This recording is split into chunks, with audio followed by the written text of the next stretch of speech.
Senhoras e senhores do Audiodrama, hoje eu estou recebendo aqui Pedro Rieira. Bem-vindo, Pedro.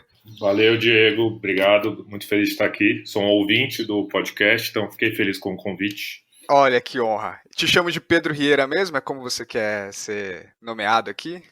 Né? Eu tenho um nome grande, mas eu uso só o Pedro Vieira mesmo. Mas pode chamar de Pedrão, enfim, a gente é amigo, né, cara? Isso aí. Bom, começando aqui mais um episódio como sempre, se apresente aí para quem não te conhece. Bom, eu sou o Pedro, Pedro Vieira, eu sou roteirista, escrevo principalmente programas aí de TV, séries, já escrevi séries para criança, séries de comédia para adulto, tenho interesse na dramaturgia de teatro, uma passagem muito interessante lá no Núcleo de Dramaturgia do SESI em 2015, onde, né, conheci o Diego, a Ângela, era uma sala bem legal, assim, então tem uma peça publicada lá, sou um dramaturgo de teatro bem iniciante, né, tenho alguns textos que eu escrevi, mas nunca montei nada, então o meu foco principalmente é a dramaturgia audiovisual. Esse ano fiz um primeiro curta aí de documentário, dirigindo e escrevendo, e tá começando a rodar, enfim, tento ir um pouquinho por cada área, assim, dentro da dramaturgia. Eu ia até te perguntar se você se considera um roteirista dramaturgo ou um dramaturgo roteirista, mas você quase não se nomeou aí como dramaturgo, poxa. Não, total, eu acho que, putz, eu tenho um interesse muito grande de dramaturgia, né, de teatro, assim, gosto de ler muita peça, a gente sempre se encontra, e os amigos, né, vendo peça e escuto os podcasts, mas eu acho que como ainda não consegui montar nenhum texto, ainda estou nesse limbo de só, sei lá, só ser publicado não, já é um grande feito, né? A gente discutia muito isso no núcleo de como é difícil a publicação e como é importante publicar novos autores no Brasil. Mas eu acho que como eu já tenho obras, né, como roteirista na TV, então eu acho que eu sou mais um roteirista dramaturgo. Tá, e como que esse dramaturgo passou a surgir aí? Conta um pouco dessa ida do roteiro para, na verdade, essa inserção da dramaturgia, né, no que você já faz. Bom, eu não sei, estava até discutindo essa semana com uma amiga que é atriz, dramaturga, enfim, e a gente estava falando sobre isso, né? Como acho que o teatro não morre também, porque o teatro é que está no interior, né? Do Brasil, assim, no interior dos países latinos, porque é difícil você fazer cinema, né? Que é caro, etc.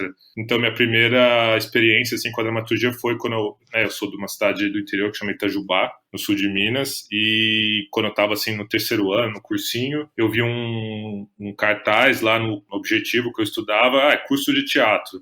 E aí a minha mãe sempre era muito envolvida assim com o pessoal da cultura da cidade, ela foi gerente do SESI uma época, então ela trazia muita peça. Então eu sempre estava vendo, estava bem envolvido. Aí eu falei, cara, eu estava meio perdido assim sobre o que prestar de vestibular, etc. E eu fui fazer um curso de teatro, que era com o Breno, que depois ele foi fazer mestrado fora, na UFOP, ele é um puta cara importante assim na minha formação. Aí levei uns amigos comigo e a gente começou a fazer teatro. E aí na época eu falei, nossa, até achei que eu queria ser ator assim, mas aí eu percebi que não era muito a minha praia. E lá a gente escrevia os próprios textos, era um teatro assim bem independente, ficava no centro de Itajubá, Teatro Santa Cecília. A gente pagava por mês uma taxa simbólica, a gente fazia as peças lá, adaptava uns textos, etc. Então o teatro começou assim, aí eu fui fazer comunicação social, né, o famoso rádio TV, mas na época também a irmã da minha mãe, né, a Cris Rieira, que era dramaturga, enfim, faleceu no ano de 2012, ela também escrevia críticas para Ilustrada na Folha de São Paulo, e na época quando eu vim para São Paulo, eu morei um pouco com ela, antes de morar com amigos, morar sozinho, etc. E na época ela me convidava muito para ir. Então eu tive um período assim em São Paulo entre 2010 e 2011 que eu ia muito ao teatro por conta dela. E aí eu comecei a ver teatro, comecei a entender, aí eu já via, né, mais tarde eu vi o núcleo do SESI aparecendo, e enfim, então eu tive muito contato com a dramaturgia teatral por conta dela, assim. E aí aquilo me encantou, sabe? Porque em Minas o SESC não é uma instituição que funciona muito, assim. Quer dizer, funciona, existe, mas aqui em São Paulo é meio um oásis, né? Sim, Então, a oferta de coisa é muito maior, né, aqui em São Paulo. então, e a gente ir, sei lá, Praça Roosevelt, SESC, várias coisas muito interessantes. Aí eu falei, nossa, tipo, é isso, eu quero estudar isso também, além do roteiro que eu já começava a estudar na paralela, assim, fazendo curso, lendo livros sobre o roteiro, etc. Então, depois eu comecei a trabalhar com roteiro em 2011, e aí o teatro foi indo na paralela, assim. Aí eu escrevi uma peça em 2013, meio por escrever, assim, tava um dia... para mim, a escrita sempre funciona de um lado meio terapêutico, assim. Foi uma dessas que você me viu, foi aquela primeira? A primeira. Eu escrevi ela sem nenhuma intenção, assim, não conhecia nenhum diretor, não era de nenhuma companhia, escrevi o texto porque eu gostava de... Eu gosto da plataforma, assim. Sim. E aí eu escrevi, e aí uma amiga me convidou para um dia ver uma palestra na semana na semana que tem no Núcleo de Dramaturgia. Ela falou, olha, acho que você vai gostar, vamos lá assistir. Eu lembro certinho, era uma palestra com a Grace, passou, nem sabia quem era, nunca tinha visto nada do Espanca ou visto a Grace atuando. E falei, nossa, que legal, vou ficar atento. Aí fiquei atento, mandei no ano de 2015 e rolou, enfim. Aí lá foi a primeira vez que eu fui publicado e conheci, né, Marici, César, você, Ângela, enfim, conheci pessoas de outros anos também, o Péricles, que também é um puta dramaturgo, e a gente sempre conversa sobre o assunto. E aí, enfim, essa é a minha trajetória um pouco envolvendo a dramaturgia de teatro. Sempre teve por ali. Sempre esteve sondando. E aí eu sempre mantenho esse contato, assim, de estar assistindo peça e, enfim, tô com um texto novo que eu tô escrevendo agora, que acho que eu já te mandei, a gente já conversou sobre. E Pode crer. quem sabe um dia a gente não consegue montar. Vamos ver. Sim. É, porque tem esse lugar, né, de que no episódio passado o Vinícius Garcia até falou que a gente meio que se passa a se tornar alguma coisa quando a gente começa a se nomear como essa coisa, mas querendo ou não, na prática tem essa coisa de faz muita diferença você ser um dramaturgo com alguma coisa montada, né? E é muito foda conseguir montar alguma coisa hoje, assim, tipo, na raça, uma dramaturgia sua, porque a gente tem muitas coisas que a gente gosta, mas a maneira de levar elas pra cena é bem difícil. Eu falo isso, esse ano eu comecei a dar aula de roteiro também, num nível básico, assim, eu gosto de dar aula, assim, para quem, às vezes nem quer ser roteirista, né, eu dou aula no Instituto de Cinema, então tem muita gente que é professor, ou gente que está na dúvida qual vestibular prestar, e eu falo, olha, é muito legal você exercitar o roteiro, e escrever e ter portfólio, mas tentar também montar alguma coisinha, sabe, tipo, filmar um curta com os amigos, ou apresentar para alguém, porque o roteiro, eu brinco com os alunos, eles ficam um pouco chocados, né? O roteiro não tem valor literário nenhum, ele só funciona depois de filmado. E a gente passa por esse problema no país, assim, de ter muita gente com roteiros muito legais, muito edital de desenvolvimento, mas para conseguir produzir de fato é uma ponte ainda difícil e comprida, assim, a ser percorrida. Então, acho que isso rola na dramaturgia de TV e cinema também, que você só, né, aquela Sim. brincadeira, você coloca a roteirista quando você vai preencher uma ficha, no hospital, no hotel, sei lá, quando você tem alguma coisa filmada. Mas acho que se você é um estudante e filma um curta, você já é um roteirista, entendeu? Sim. É só essa passagem que a priori é mais difícil, assim, mas dá para fazer. Sim. Você me enviou aqui 3 coisas. Primeiro foi esse primeiro texto aí que você falou, que foi o Antes dela e depois Sem ela, né? Uhum. Que é um texto que eu acho que ele tem uma pegada meio biográfica, né? Dessa Sim, relação com a sua tia. sim, bem biográfico. Você enviou Patagônia, que foi o texto que você escreveu lá no Núcleo. Uhum. E você enviou esse filme mais recente aí que você lançou como diretor e roteirista, que é o meio filme de família, meio filme de viagem. Ou eu troquei? Não, é isso né? mesmo. É um título difícil, mas é isso mesmo. E eu acho muito curioso que, pelo menos pra mim, assim, todos eles, eu achei curioso você mandar uma coisa que foi um seu primeiro texto, depois o texto que você escreveu pelo Núcleo e que foi aberto, né, para aquela primeira leitura, tal, foi publicado, e agora um filme, um curta, né, porque é isso, tem esse seu lado dramaturgo, tem esse lado roteirista, mas ao mesmo tempo eles formam um conjunto que eu acho que diz muito sobre a sua obra, porque eles realmente formam um ciclo, assim, para você ver primeiro o Pedro ali, primeiro texto, depois uma coisa mais elaborada, eu acho que todos eles têm uma pegada muito particular assim do roteiro, a maneira como você tem uma inteligência de criar cenas. A gente já teve essas conversas algumas vezes, né? Que o roteiro tem essa estrutura meio fechada, engessada, que não permite grandes inspirações. E a dramaturgia, principalmente a dramaturgia contemporânea, acaba sendo esse lugar. E é louco pensar que nessas obras que você me mandou, que são obras suas, que você fez o que você queria do jeito que você queria, todas elas têm um DNA muito. Tem um DNA seu, assim. Você reconhece um pouco o que é seu, porque no conjunto elas se parecem. Não sei se você enxerga isso. Por que dessa seleção você escolheu enviar aqui para mim antes da gente gravar? Eu acho que é isso, né? O Antes dela e Depois Sem Ela é um texto muito biográfico, mas ali eu já senti uma coisa que tem nas coisas que eu escrevo, que é uma tentativa de ter um bom humor para falar de temas mais sérios, assim. Nesse caso era o luto, né? Era a morte e era lidar com o luto na adolescência, mas eu sinto que é um texto bem quase, sei lá, muito jovem, né? Tipo, é um texto bem solto, não tem muita estrutura, tem um tanto de monólogo. Eu penso, às vezes, até se eu separasse aqueles monólogos, eles virariam quase um stand-up triste, né? Aí o Patagônia, eu mostrei, que eu acho que era importante mostrar, assim, né, um texto para entrar no núcleo e depois, um ano depois, trabalhando lá com a Marici e com o César, como muda nesse sentido, mas né, o Patagônia tem uma estrutura mais fechada, tem personagens mais bem elaborados, né, não é biográfico, então tem um certo, né, tem um distanciamento, tem um tema mais relevante, né, são personagens em situações, né, sociais de conflito tentando imaginar um lugar melhor, né, que são dois personagens que querem fugir da onde eles estão para morar na Patagônia. Sim. Então acho que ele é um texto um pouco mais maduro, mas mesmo assim eu acho que tem um lance que eu gosto muito, que são peças bem faladas e com diálogos que, enfim, vão e voltam. Também, apesar de estar falando ali de um tema mais sério, no Patagônia também tem algumas piadas, algum senso de humor, mas eu também não deixo de ser um pouco biográfico, assim, porque tem essa questão do homem árabe, do mundo árabe, que é um pouco também a questão da família do meu pai, assim, etc., né, que enfim, a gente vem de família palestina, etc. E aí o terceiro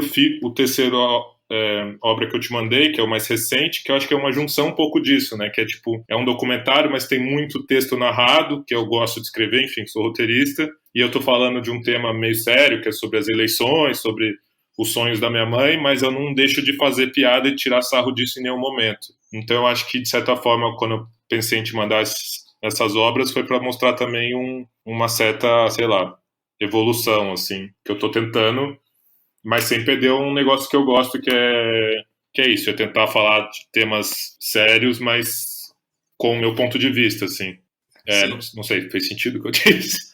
Fez sentido, mas eu acho louco que quando eu digo que eu percebo um DNA seu, que é próprio seu, assim, nem é exatamente disso, assim. Claro que tem essa maneira de que você escreve, até quem te acompanhando na rede social, às vezes você posta um texto ou outro, tem esse assunto sério com esse tratamento bem humorado, né? Tipo, mano, só o Pedro podia escrever uma coisa assim, e que foda, né? Mas quando eu olho também essas coisas que você enviou, num primeiro plano assim, para mim esse DNA que eu tô falando é que você tá sempre tratando sobre a família, assim. Acho que num primeiro ponto dá para falar que é família, porque acho que em tudo dá para você perceber uma primeira camada, né? E se você vai mais fundo, você vai percebendo outras camadas. Então acho que sempre tem um pouco pelo menos na sua obra, assim, essa característica que você está falando de família ou de hereditariedade, de herança, de antepassado, e numas camadas mais profundas você está falando, esse assunto sério também é essas circunstâncias invisíveis que permeiam a vida das pessoas, assim. Você fala de assunto sério de uma forma bem humorada, eu acho que dá para fazer um paralelo também que você fala do macro falando do micro, que é uma relação que eu gosto muito em dramaturgia e em teatro. E aí, quando você me viu essas coisas e eu passei por elas cotejando as coisas assim e percebi isso, eu falei, nossa, olha que coisa legal. Porque eu lembrei muito também que o seu primeiro texto lá pro núcleo, antes de ser o Patagônia, você estava escrevendo uma outra coisa que era sobre uma família também, na ditadura, né? É um texto adormecido, assim, é um texto que eu parei no meio e falei, cara, acho que eu preciso de mais um tempo de vida para escrever, mas era isso, era um texto sobre ditadura no interior, como isso reverberava dentro de E uma aqui, família. aham, diga, diga. Isso né, pré-Temer, pré-Bolsonaro, enfim, E 2015 aquilo, eu isso. nunca esqueci daquilo porque eu achei muito legal você escolher falar daquilo da perspectiva de uma família. E aí eu sinto que sempre que você fala um pouco do macro, você fala ao mesmo tempo um pouco de si. E falar um pouco de si é falar um pouco da sua família. Eu não sei se você já fez essa reflexão sobre as coisas que você escreve, dessas camadas de significado, assim, ou se sou eu que estou pirando. Não, acho que sim. Eu falo muito sobre eles. Acho que às vezes, enfim, minha família, não sei se eles ficam irritados comigo, mas é o primeiro texto assim que eu escrevi propriamente dito, né? Textos que eu escrevi assim, eu tinha uns 18, tentei escrever um livro assim, aquela coisa meio pretensiosa de adolescente, obviamente eu nunca terminei, mas era isso, era sobre a minha família ficcionalizada, sobre como, sei lá, perder uma figura patriarcal na época, que era o meu avô, assim, como isso reverberava na família e tinha questões de passado e presente.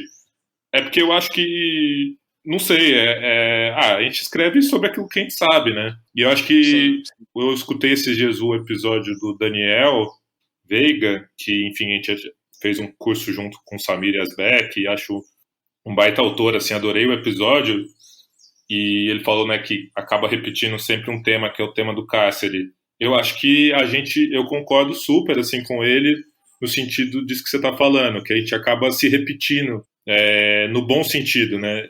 Eu acho que o tema, para mim, da família sempre existiu, e esse tema do luto e das transformações e de tirar um pouco as figuras da família do pedestal, sabe? Tenho Sim. discutido muito isso, não só nos textos, mas em conversas de bar, assim, como é importante, em certo momento, a gente tirar essas figuras, é a mãe, o pai, a avó, o vô, e tirar onda com isso, sabe? Uhum. E acho que, enfim, acho que você tem razão, é uma das coisas que eu fico me repetindo, mas acho que cada texto novo é buscar isso de um outro olhar, assim. Mas então você procura buscar, você procura, dependente do que você vai falar, passar por esse filtro familiar, pessoal, meio biográfico assim, ou acontece? Não, sim, é meio consciente. E acho que Tá. todas as referências que eu gosto, assim, dos dramaturgos mais americanos, sei lá, Arthur Miller, Tennessee Williams, autores que a gente leu no núcleo também, são autores que estão sempre pondo essas figuras familiares em xeque, né, em confronto. Então isso eu sempre me interessou, assim, eu acho super massa. E você continua, mudando agora de assunto, você continua trabalhando com roteiro, tem essas experiências em dramaturgia, acho que tem essas experiências planejadas. E falando ainda de processo em dramaturgia, como que se dá uma dramaturgia no meio de uma rotina inteira mergulhada em roteiro? Uma rotina em dramaturgia se dá quando rola o desemprego. Ah, Por exemplo, esse último texto que eu escrevi, que, eu nem, que, eu já que a gente já conversou, um texto novo de comédia que eu estou trabalhando, foi isso, sabe? Quem é freelancer, eu acho que, enfim, a maioria dos dramaturgos que vieram aqui são dramaturgos e dramaturgas que vieram conversar com você são freelas, então tem esse período que é de freelas, que às vezes não está rolando nada, que não é umas férias, né? É um desemprego. sim. Então você aproveita e tenta criar alguma coisa sua. Eu estou muito nessa, assim, nos últimos 2 anos, aproveitando esse período e fazer as minhas coisas, sabe? Tipo, fiz o documentário, aí fico elaborando um projeto para tentar vender, mas às vezes é isso. Eu gosto muito de escrever para teatro, mesmo nunca tendo montado nada. Então eu aproveito esse tempo livre também para ficar escrevendo umas peças, mesmo que ninguém leia. Então, nesse período entre trabalhos, por exemplo, agora eu estou fazendo uma sala de roteiro. E é cansativo, né? Porque são muitas horas lá, e você queima, né, os neurônios, assim, você sai um pouco exaurido. Então, nesses períodos, assim, é um pouco difícil para mim sentar e escrever, tipo, agora eu vou escrever uma peça. Mas eu fico tendo ideias, eu tenho, sei lá, uns 2 caderninhos, eu fico anotando, sabe? Sim. Que para mim é melhor ter, sei lá, vou ter uns 2, 3 dias livres, aí eu gosto de sentar e dar uma primeira vomitada, assim. Mas eu acho que quem está interessado em escrever mais para roteiro, tanto para cinema quanto para TV, agora para dramaturgia, tem que estar sempre em movimento, assim. Acho que cada, enfim, autora tem o seu processo, mas você está sempre acho que essa coisa de escrever um pouco todo dia é difícil, porque a Muito. escrita também depende, sei lá, eu falo muito para meus alunos agora, que comecei a dar aula esse ano, o processo criativo depende do orçamento. Então, às vezes você não tem tempo e dinheiro para parar e escrever, mas é importante você estar sempre todo dia, tipo, anotando alguma coisa, sabe? Ou Sim. lendo alguma coisa, ou vendo um vídeo de um autor que você gosta, de um roteirista, de uma diretora, escutando um podcast de dramaturgia, de roteiro, sei lá, da parte de dramaturgia que você se interessa. Acho que todo dia é um exercício diário de você trabalhar nesse sentido. Às vezes você não está escrevendo propriamente dito, mas você está estudando. Então eu sempre sou meio chato assim com os alunos, sabe? Todo dia é uma coisinha. Às vezes é um vídeo de 6 minutos, mas eu acho que eu me forço, assim, todo dia de manhã, todo dia no final do dia, fazer alguma coisa. Mesmo que eu não vou escrever nada, é só, tipo, anotar uma ideia, entendeu? Ah, tem umas coisas bem legais mesmo pra se alimentar, assim, diariamente, né? Total. E principalmente quando você tá, né, no meu caso que eu faço série, às vezes são os processos longos, lá, de 4, 6 meses, que você tá lá de segunda a sexta, e dá uma fritada, assim, na cabeça mesmo. Uhum.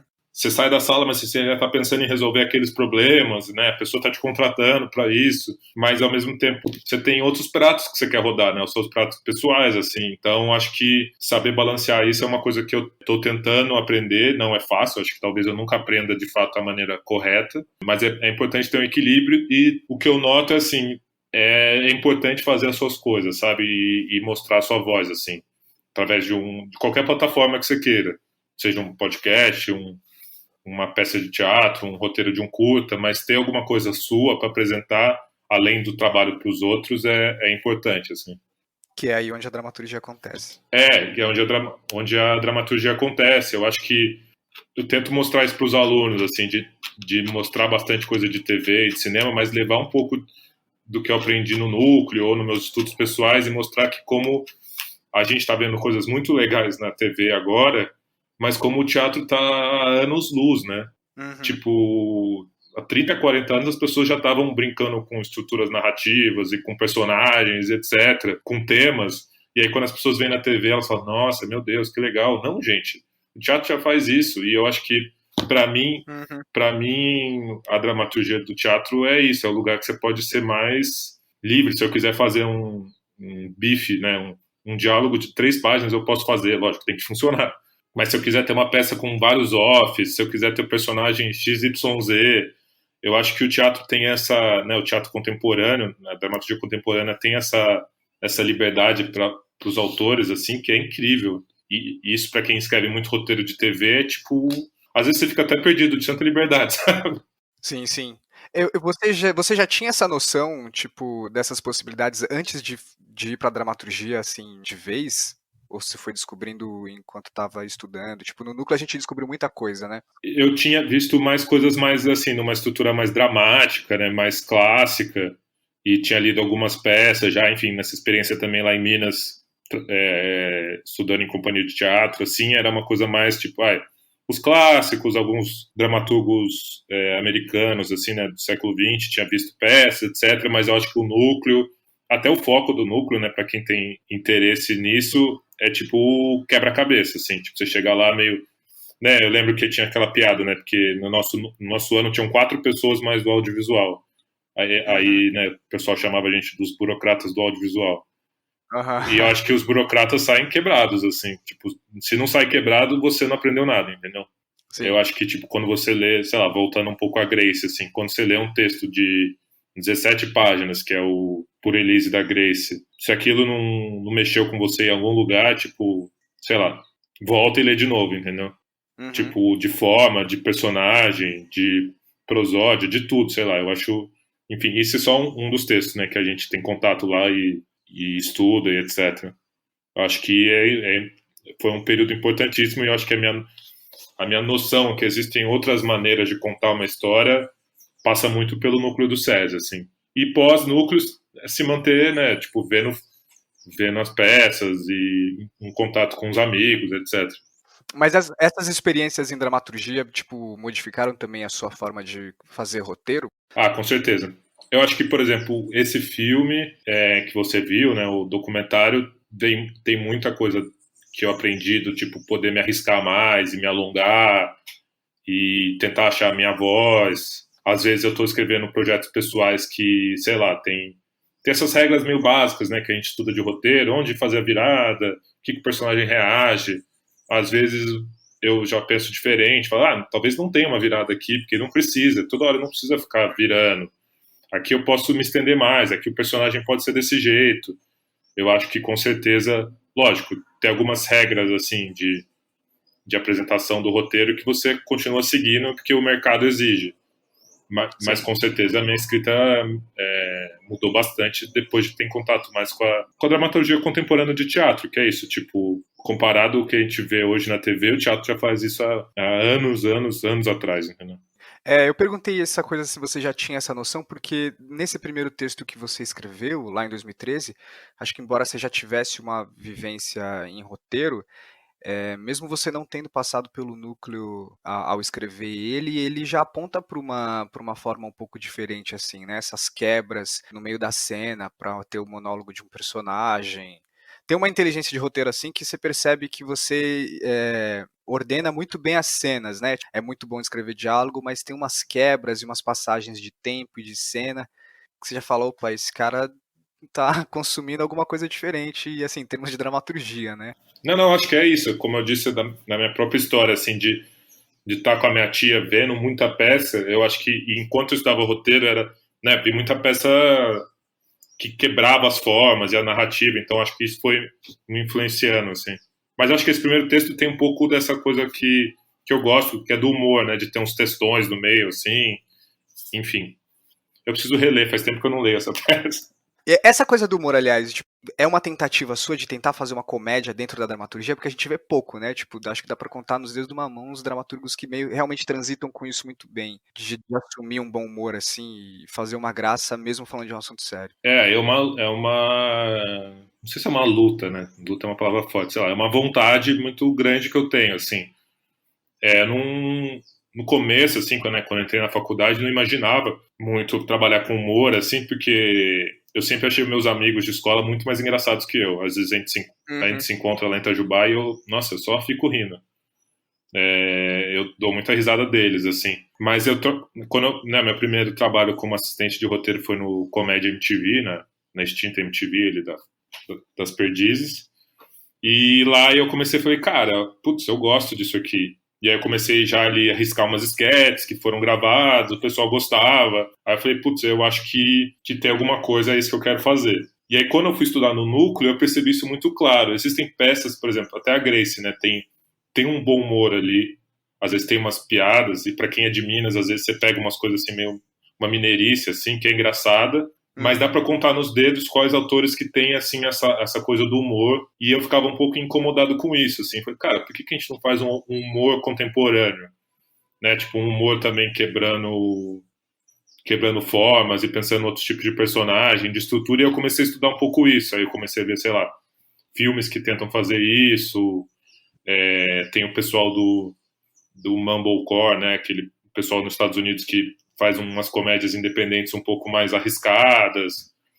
E aí até o curta esse ano, a ideia do curta parte disso, de uma premissa que era, cara, eu quero fazer um documentário de família, que eu acho que é um gênero, enfim, que muita gente faz no Brasil, e tem filmes ótimos, sei lá, João Moreira Salles, agora tem um filme da Petra do Netflix que fala do contexto político, mas ela parte de uma relação familiar, e tudo bem, acho que cada diretor, cada autor faz de um jeito, mas eu falei, cara, eu quero fazer um documentário de família com a minha mãe, é engraçado.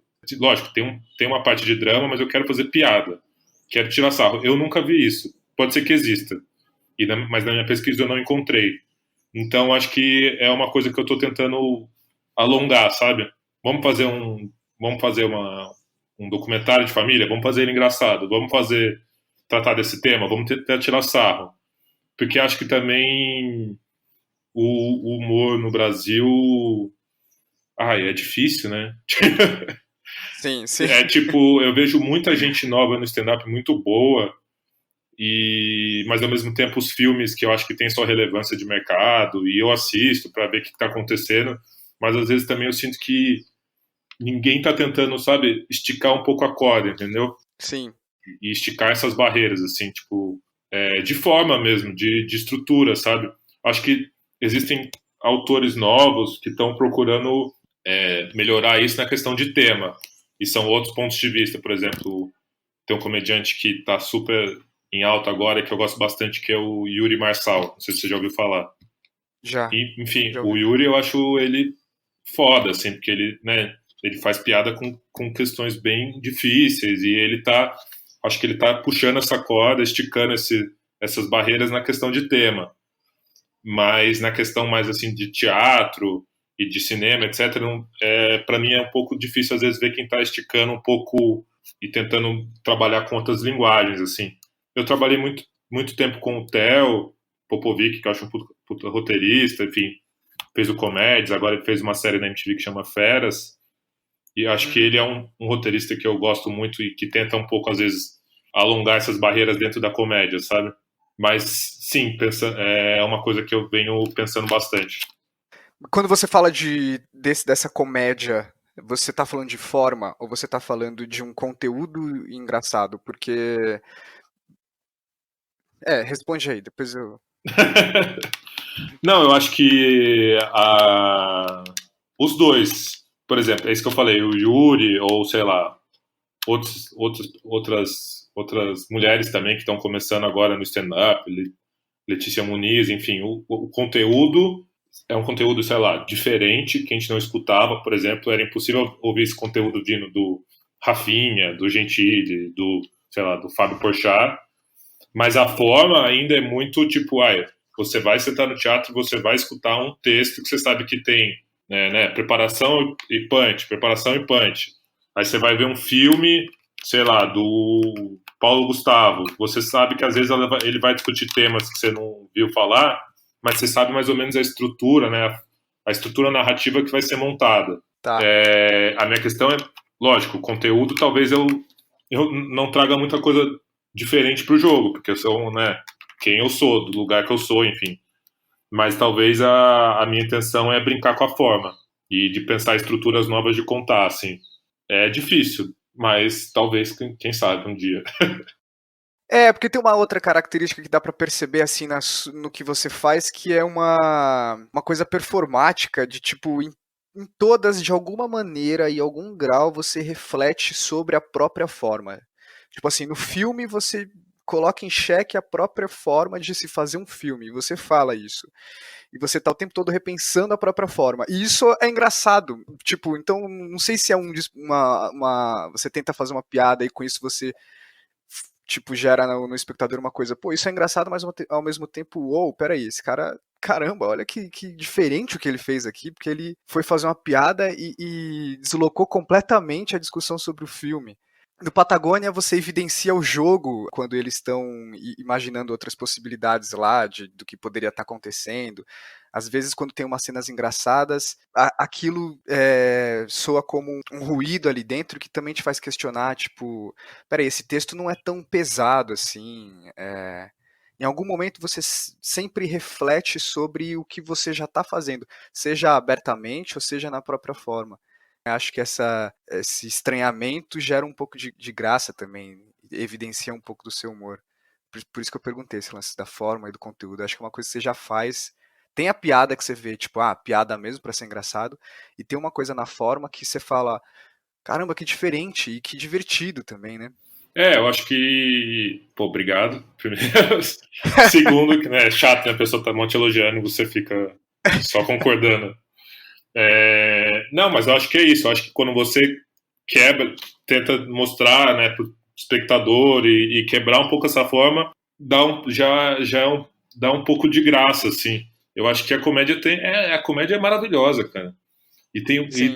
Tipo, a comédia é uma ferramenta incrível, assim, tipo, sei lá, hoje de manhã eu tava vendo um vídeo do Trevor Noah, que é aquele comediante sul-africano né, que Uhum. trabalha nos Estados Unidos, e ele tava falando sobre essas coisas, né, os tiroteios nos Estados Unidos. Cara, e ele faz, putz, é uma epidemia, né, eles já chamam uma epidemia de mass shooting, né, e como Sim. você faz piada com isso? Às vezes ele não consegue ser tão engraçado, mas ele faz uma piada com o Trump ali no meio, e as pessoas riem.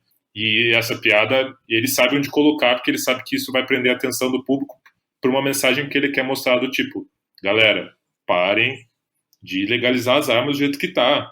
Tipo, virou uma epidemia, as pessoas tá tendo, tipo, um tiroteio por final de semana. Então, eu acho que, por exemplo, eu li o livro dele, que é um livro de memórias dele na infância, com a mãe na África do Sul.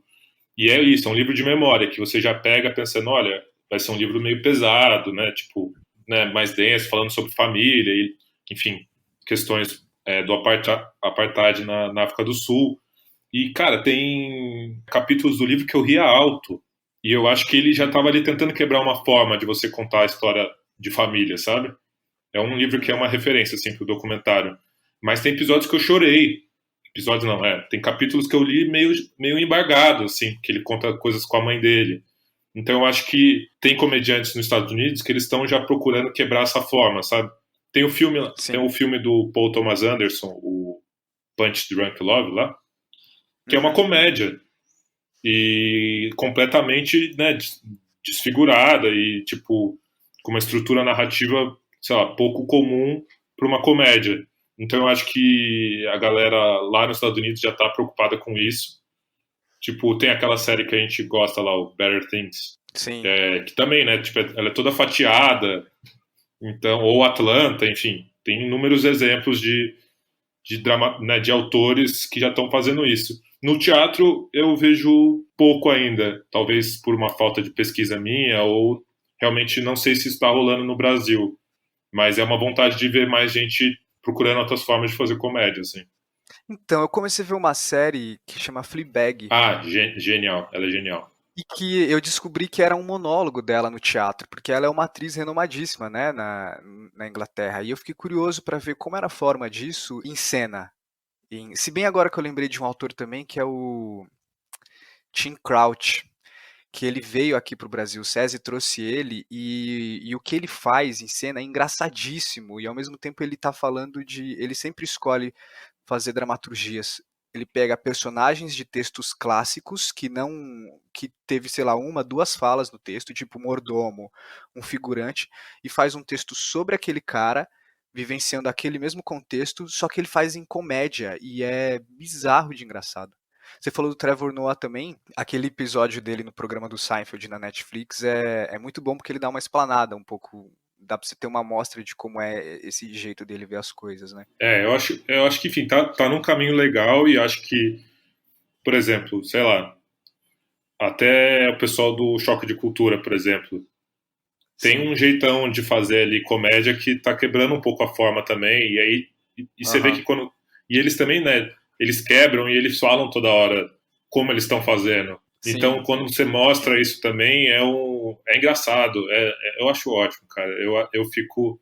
Eu acho que no momento que a gente tá, eu acho que tudo é válido. É um momento tão.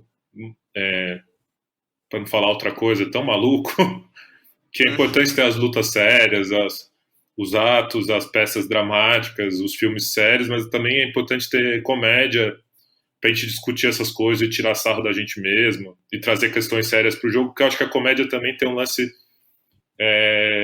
As pessoas gostam, né? Ela chega nas pessoas. E Sim. às vezes é um caminho legal para levar discussões e abrir debates. E acho que, cara, no momento que a gente está, não tem que fazer tudo. É. Tem que abrir espaço para ter tudo, sabe? E, bom, eu fico mó feliz quando eu vejo gente fazendo comédia procurando outras formas, assim. Eu acho que, por exemplo, estava até discutindo isso esses dias sobre, sei lá, o Jordan Peele. Uhum. Eu fiz um caminho ao contrário. Eu vi todas as coisas dele no Comedy Central. Aí eu vi o filme dele, o novo, o Us. E nunca vi o Corra, acredita? É mesmo? Nunca Pô, vi. que é melhor que o Us, eu acho até. Sei lá. Não sei porque que eu nunca vi. Vou ver hoje, à noite. Mas é que eu Beleza. sou muito fã Depois dele, conta. mas eu acho que tem um lance que, tipo, ele sabe conectar muito bem, porque a comédia é considerada, sei lá, um subgênero. E o Uhum. terror também. Mas eu acho que eles são irmãos, sabe? E, tipo, no Sim. Us você vê isso toda hora. Ou nas sketches dele. Tipo, ele tá falando de terror e tem várias questões ali sociais sendo debatidas. mas ele não perde a oportunidade de fazer piada. E eu acho que são dois gêneros que, tipo, são considerados menores, abaixo do drama imaculado, e eles têm uma potência, assim, tipo, o Us, eu saí, tipo, feliz de ver um filme que é cinema puro, sabe? E de estar tratando de várias questões super relevantes e tá levando as pessoas pro cinema, e, tipo, um baita elenco, e é um terror, tá ligado? E eu falei, nossa, tipo, acho que é... Mas sabe por que eu não assisto também muito? Porque eu tenho medo. Eu sou meio... Medo Eu tenho mesmo? medo de terror. Eu tenho... De susto? Ao mesmo tempo que eu vejo que é mó legal e importante, e eu falei, cara, vocês querem mandar projetos de terror pra eu ler? Eu sou a melhor pessoa, porque eu fico facilmente assustado. Então, tipo, se eu não conseguir dormir, vai lá e filma, porque tá funcionando. Tipo, Ai, eu caramba. tenho medo mesmo. Mas, enfim, fiz uma confissão agora no seu podcast. Tá, e com essa confissão acho que a gente chega no final porque deu 45 minutos já de conversa, uma conversa sobre dramaturgia e comédia que eu adorei. Ah, putz, cara, eu que agradeço aí poder falar desse tema e gosto muito do podcast. Realmente escutei os episódios com o Daniel, com a Ângela, com pessoas que eu só conhecia de nome, por exemplo, a Vanna, e Aham. na época que ela é do roteiro também, e adorei. E, enfim, acho uma baita iniciativa e é isso aí. Valeu, mas antes de terminar, deixa. Você preparou uma indicação aí Ah, pra quem sim, tá como eu ouvindo? sou um ouvinte, eu já fiz a minha tarefa de casa. É, porque tem gente que vem gravar e aí não tá preparado e passa o episódio inteiro sofrendo pensando que vai indicar. Bom, é isso aí, cada um tem os seus problemas, né, Diego? Uhum. Mas, bom, eu Justo. vou falar nesse lance da comédia. Eu vou copiar o Daniel, que deu 3 indicações, então eu vou dar 3 também. Beleza. Pode ser? Pode ser. Bom, eu vou indicar primeiro, assim, falando de comédia e de roteiristas que eu acho que fizeram muito bem para comédia. Eu acho que, enfim, eu vou chover no molhado, mas eu vou falar do Billy Wilder, que é o meu roteirista favorito, que escreveu Quanto Mais Quente Melhor, O Apartamento, e eu acho que para quem gosta de comédia e não tá muito ligado na obra dele, eu acho que é meio fundamental, assim, e ver o Crepúsculo dos Deuses, que é um drama, enfim, eu acho que é um diretor roteirista que circulou muito bem entre os dois gêneros e fez comédias muito, muito boas e com momentos contemplativos, enfim, que flertava também com o drama. Aí a Uhum. minha segunda indicação é um autor que eu conheci no Núcleo e eu acho que me influenciou muito, assim, nessa parte de ter peças bem faladas e com jogos de palavra, etc., que é o Peter Handick, Sim, que é o massa. cara que escreveu também lá o filme do Wim Wenders, como é que chama? O Asas do Desejo. Asas do Desejo. E ele tem um livro que eu ganhei uns 2 anos atrás de aniversário, que são as peças faladas do Peter Handick, que tem em português Uhum. traduzido. E acho que para quem gosta assim até pensar em dramaturgia para podcast, etc., acho um livro legal. E minha terceira indicação é uma indicação que eu sempre falo para os alunos, que eu acho que tem alguns podcasts também que falam de roteiro, né? Sim. E aí tem um podcast muito legal para quem se interessar também por esse tipo de dramaturgia, que é o Primeiro Tratamento, que o pessoal entrevista roteiristas brasileiros. Tem muito podcast com roteiristas, né, e autores americanos, europeus, mas esse é legal porque fala um pouco do nosso mercado, da trajetória dos autores, das autoras, enfim. Massa. Quando eu conheci, eu achei bem legal também. Então eu acho que eles têm muito episódio, tem um site legal. E uma outra indicação que eu dou às vezes para os alunos, deixa eu ver se eu não vou errar o nome aqui que eu sempre erro, é um site da Jaqueline que chama Tertúlia.